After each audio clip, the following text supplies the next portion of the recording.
Hello मेरे प्यारे विद्यार्थी मित्रों, आज हम लोग देखेंगे इलेक्ट्रोमैग्नेटिक इंडक्शन। और इलेक्ट्रोमैग्नेटिक इंडक्शन ये एकदम इम्पॉर्टेंट फेनोमेनॉन है। जैसे कि इलेक्ट्रोमैग्नेटिक इंडक्शन के बारे में हम लोग पढ़ेंगे। अभी ये देखो, इधर एक नॉर्थ पोल है, जो north pole uniform magnetic field छोड़ रहा है।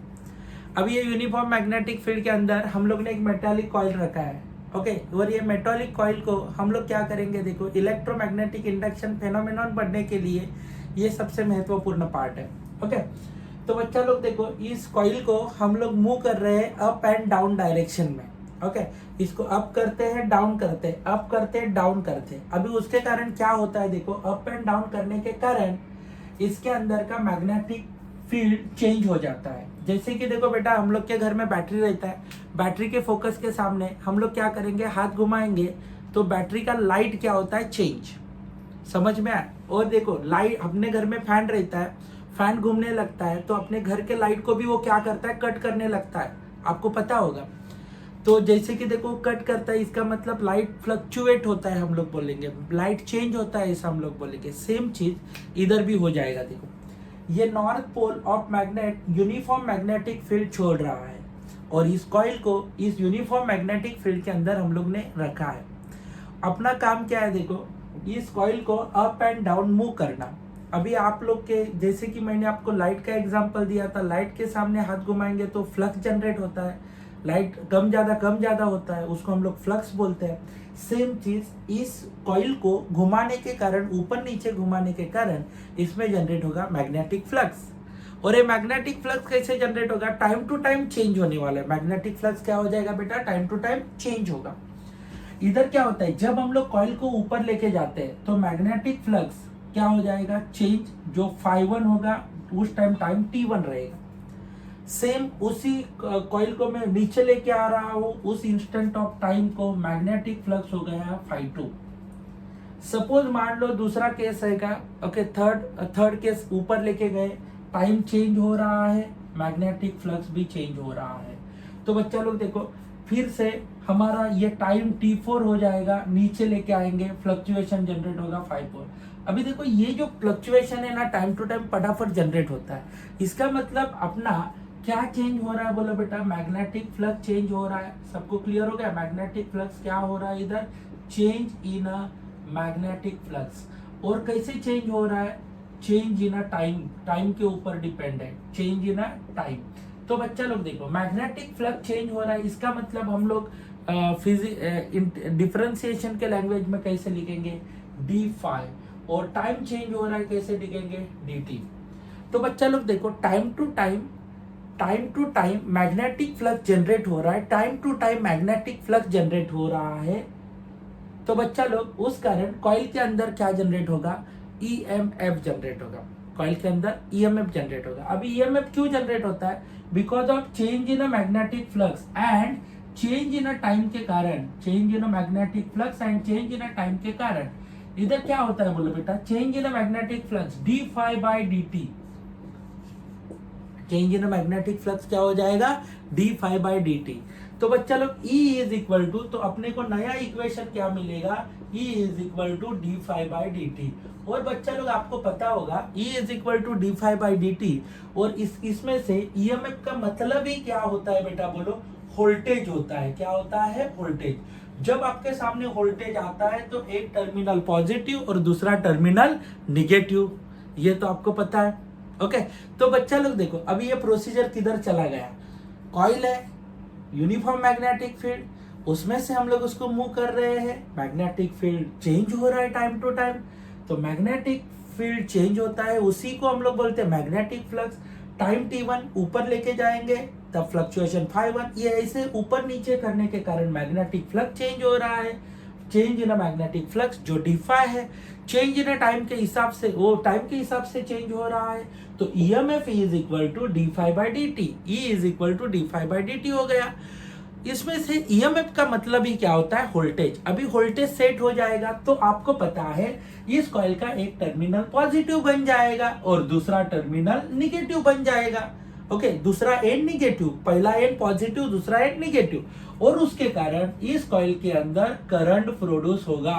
तो उसी करंट को हम लोग बोलते हैं इंड्यूस करंट। कौन सा करंट बोलेंगे बेटा? Induce current. ओके, तो उसके कारण ये ईएमएफ के कारण ही डेवलप हो गया विच करंट हियर? Induce current. अभी आप लोग देख सकते हैं मेरे प्यारे विद्यार्थी मित्रों, हम लोग ने इस कॉइल में किधर भी बैटरी कनेक्ट नहीं किया है, सिर्फ मैग्नेटिक फील्ड के प्रेजेंस में, यूनिफॉर्म मैग्नेटिक फील्ड के अंदर हम लोग कॉइल को मूव कर रहे हैं, अपने आप करंट जनरेट हो रहा है। इसका मतलब क्या होता है कि इधर विदाउट कॉन्टैक्ट, इसका मतलब only due to presence, presence का मतलब क्या होता है? इंडक्शन। इधर हम लोग का इलेक्ट्रिक करंट प्रोड्यूस हो रहा है। तो सबको क्लियर हो गया होगा ऐसा मुझे लगता है। ये देखो procedure, magnetic field uniform changes कर रहे हैं, जनरेट हो रहा है मैग्नेटिक फ्लक्स। कैसे जनरेट हो रहा है? टाइम टू टाइम जनरेट हो रहा है, उसके कारण प्रोड्यूस होगा कॉइल के अंदर EMF. E is equal to D phi by D T. EMF का मतलब ही होता है वोल्टेज, वोल्टेज आएगा, इसका मतलब एक टर्मिनल पॉजिटिव दूसरा निगेटिव, उसके कारण करंट जनरेट होगा, उस करंट को ही हम लोग बोलते हैं इंड्यूस करंट। तो बच्चा लोग एक मस्त हम लोग को फ्लो डायग्राम मिल जाएगा। पहले मैग्नेटिक फील्ड कैसा था? Uniform magnetic field. Okay, uniform magnetic field था।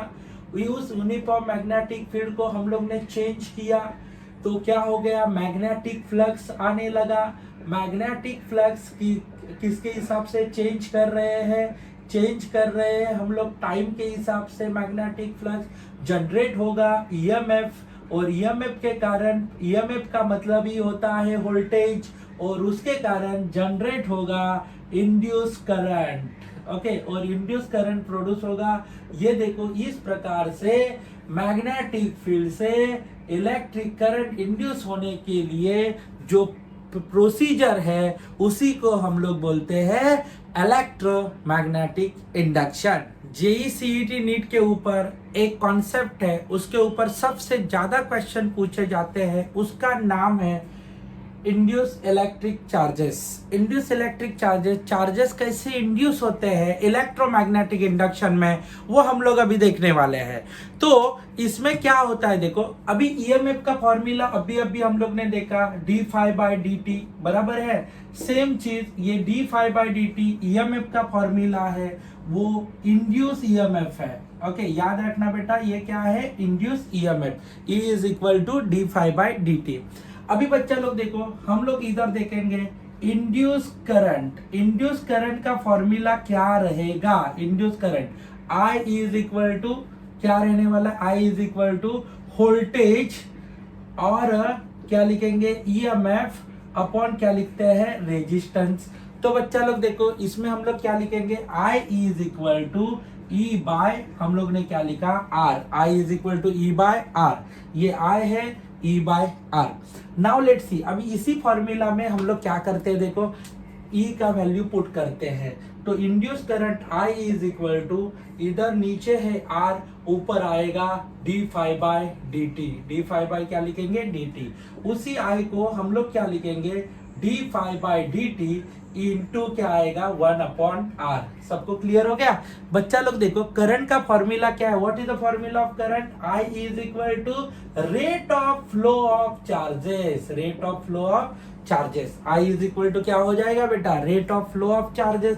तो बेटा हम लोग इस फॉर्मूला में पुट करेंगे rate of flow of charges का वैल्यू, इस फॉर्मूला में पुट करेंगे तो क्या हो जाएगा बोलो? D Q by D T is equal to D phi by D T into क्या हो जाएगा? 1 अपॉन R। तो बच्चा लोग इधर का dt इधर का dt कैंसिल, तो नया इक्वेशन क्या आएगा बोलो? इधर आएगा डी फाई और इधर आएगा डी फाई बाय क्या लिखेंगे? R। अभी बच्चा लोग इन दोनों का हम लोग दोनों तरफ क्या करेंगे? इंटीग्रेट। तो दोनों को इंटीग्रेट कर दिया, डी क्यू और इधर डी फाई बाय क्या लिख दिया? R। उसको इंटीग्रेशन में डाल दिया तो ये आ गया इंड्यूस चार्ज, और इधर हम लोग लिखेंगे डेल्टा फाई अपॉन R। तो ये हो गया फॉर्मूला, एकदम इंपॉर्टेंट फॉर्मूला है इंड्यूस चार्ज का फॉर्मूला। सबको क्लियर हो गया? Induce charge. अभी बच्चा लोग ये आपको ये फॉर्मूला याद रखना पड़ेगा। Q is equal to D phi by R state board के बुक में ये फॉर्मूला नहीं है, मगर एंट्रेंस एग्जाम में ये फॉर्मूला के ऊपर ज्यादा से ज्यादा क्वेश्चन आ जाते हैं। मेरे प्यारे विद्यार्थी मित्रों, इंड्यूस इलेक्ट्रिक चार्जेस के ऊपर ये क्वेश्चन 2004 के एग्जाम में पूछा गया था एंट्रेंस में। Magnetic flux of circuit resistance R दिया है और मैग्नेटिक फ्लक्स चेंजेस डी5 दिया है, टाइम दिया है dt, total quantity of electric charge Q दिया है, passes through it at a time dt। तो बच्चा लोग देखो, उन्होंने बोला है कि कितना चार्ज इंड्यूस होगा। तो इंड्यूस चार्ज का फॉर्मूला आपको पता है, जब रेजिस्टेंस रहता है तब और टाइम भी रहता है तब इंड्यूस चार्ज का फॉर्मूला क्या आता है बोलो, Q इज इक्वल टू क्या लिखेंगे, Q is equal to d∅ by क्या लिखेंगे R। तो ये हो गया इंड्यूस चार्ज का फॉर्मूला। इसके पहले हम लोग ने एक डेरिवेशन के जरिए उसको देखा था। तो d∅ बाय R ये होता है इंड्यूस इलेक्ट्रिक चार्ज। तो 2012 के एग्जाम में इंड्यूस इलेक्ट्रिक चार्ज के ऊपर एक क्वेश्चन पूछा गया। अभी वो क्वेश्चन मैं आपके सामने डिस्कस करने वाला हूं। जैसे कि कॉइल का रेजिस्टेंस दिया है, कितना रेजिस्टेंस दिया है देखो 10 ohm, and induce electric current develop by the charging and magnetic flux shown in the figure. उन्होंने एक फंक्शन दिया है करंट एंड टाइम का, एक एक्सिस पे करंट है, एक एक्सिस पे टाइम, ऐसा उन्होंने डायग्राम भी दिया है। और बच्चा लोग magnitude of change in a magnetic flux, और पूछा क्या है बोलो, change in a magnetic flux पूछा है। तो हम लोग ने इंड्यूस इलेक्ट्रिक चार्ज है, तो इंड्यूस इलेक्ट्रिक चार्ज का फॉर्मूला क्या है बोलो बेटा, इंड्यूस इलेक्ट्रिक चार्ज का फॉर्मूला जो हम लोग ने इस थोड़ी देर पहले देखा था, इधर क्या था, Q इज इक्वल टू, जल्दी बोलो बेटा, d∅ by R। Yes, very good. तो बच्चा लोग Q is equal to d∅ by R। तो इधर हम लोग क्या लिखेंगे बोलो, d∅, इधर हम लोग क्या करेंगे बोलो, d∅ is equal to, d∅ is equal to, d∅ is equal to Q into R। क्या लिखा, Q इंटू R। अभी बच्चा लोग देखो, अभी मुझे एक आपको कॉन्सेप्ट बताना जरूरी, मैं समझता हूँ कि बच्चा लोग देखो, इधर एक एक्सिस पे करंट है और एक एक्सिस पे टाइम है। तो हम लोग क्या करेंगे देखो, अपना फॉर्मूला कैसे आता है देखो, अपना फॉर्मूला तो बच्चा लोग I is equal to Q by T लिखते हैं, बराबर है ना। तो Q इज इक्वल टू क्या होता है, I इंटू टी, बराबर है ना। तो एक एक्सिस पे क्या दिया है, टाइम करंट दिया है और दूसरे एक्सिस पे टाइम दिया है। तो Q is area under curve हो जाएगा, Q is area under curve. तो एरिया अंडर कर्व क्या लिखेंगे, I and T, area under curve I and T. Q is equal to क्या हो जाएगा, area under curve I and T. अभी फिर हम लोग क्या करेंगे बोलो, इसमें अभी हम लोग वैल्यू फाइंड आउट करने का कोशिश करेंगे Q का। तो Q में एरिया कितना समाता है बोलो, एक कर्व के अंदर का area. Q is equal to क्या, ट्रायंगल दिखाई दे रहा है, अरे हाँ या ना, ट्रायंगल दिखाई दे रहा है कि नहीं, एरिया अंडर कर्व ट्रायंगल दिखाई दे रहा है। तो ट्रायंगल का एरिया क्या होता है, हाफ इंटू बेस कितना है 0.1, और टाइम कितना है बेटा बोलो, how much time year, time आता है सॉरी करंट आता है बच्चा लोग 4, एंड टाइम कितना दिया है 0.1। तो half into base into height, triangle का एरिया का फॉर्मूला यूज किया। तो I इज इक्वल टू क्या लिख दिया बोलो, इधर Q इज इक्वल टू क्या आया 0.2, ये कुलोम, ये फॉर्मूला ऑफ किसका आया है, Q का फॉर्मूला। तो बच्चा लोग देखो, अभी हम लोग इधर Q के जगह पे इधर हम लोग ने एरिया अंडर द कर्व निकाला, या हम लोग ने देखा Q का फॉर्मूला IT आ रहा है, तो हम लोग का एरिया अंडर द कर्व मिल गया। तो Q का वैल्यू कितना हो जाएगा 0.2, R का वैल्यू कितना हो जाएगा 10। तो d∅ इज इक्वल टू हम लोग को मिला 2 क्या आएगा बोलो बेटा, 2 क्या आने वाला है, 2 वेबर आएगा। तो इस प्रकार से हम लोग को d∅ का वैल्यू इधर 2 मिल गया। सबको क्लियर हो गया होगा मेरे हिसाब से, एकदम सिंपल कॉन्सेप्ट है, और इधर हम लोग ने उसको ले लिया है।